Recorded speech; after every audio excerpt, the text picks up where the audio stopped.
نماز یقیناً چونکہ بہت بڑی عبادت ہے اور صحابہ نے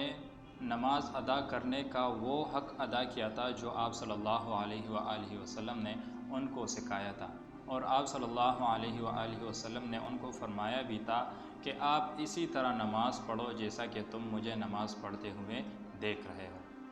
صحابہ ہر حالت میں نماز چھوڑنے کے قائل نہیں تھے۔ وہ یہ سوچتے کہ اگر ہم نے نماز چھوڑ دی تو ہماری دنیا و آخرت دونوں برباد ہو گئے۔ اسی طرح صحابہ نے نماز کو کسی بھی حالت میں نہیں چھوڑا، یہاں تک کہ اگر وہ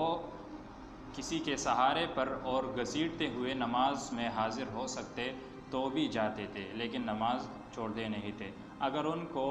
دنیاوی ضرورت ہوتی وہ نماز پڑھتے، اگر ان کے اوپر قرض آ جاتا تو وہ قرض ادا کرنے کے لیے وہ نماز پڑھتے تھے۔ ان کی نماز پڑھنے سے اللہ ان کے مردے سواریاں جو ہے نا وہ زندہ کر دیتے۔ تو صحابہ کی نماز پڑھنے کی ایک واقعہ آپ کے سامنے پیش کر رہا ہوں، حضرت عبداللہ ابن عباس رضی اللہ عنہ،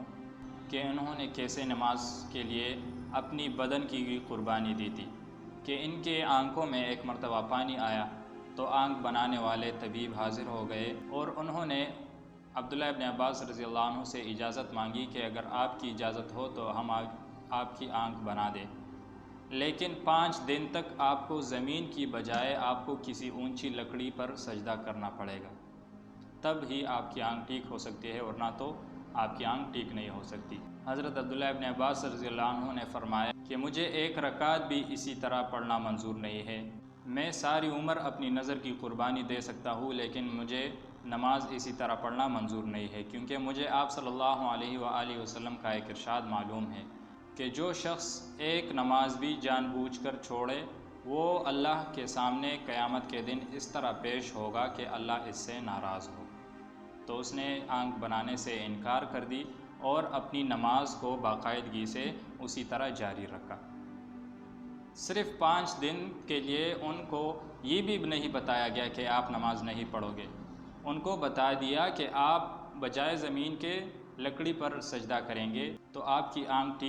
ٹھیک ہو جائے گی، لیکن انہوں نے اس سے بھی انکار کر دیا اور انہوں نے لکڑی کے بجائے اور اپنی نظر کی اور اپنی آنکھ کی قربانی دے کر اپنی نماز کو خشوع و خضوع کے ساتھ جاری رکھا۔ اور یہ اسی وجہ سے کہ نبی صلی اللہ علیہ وآلہ وسلم کے جو احادیث کی جو اہمیت ان کے دلوں میں تھی،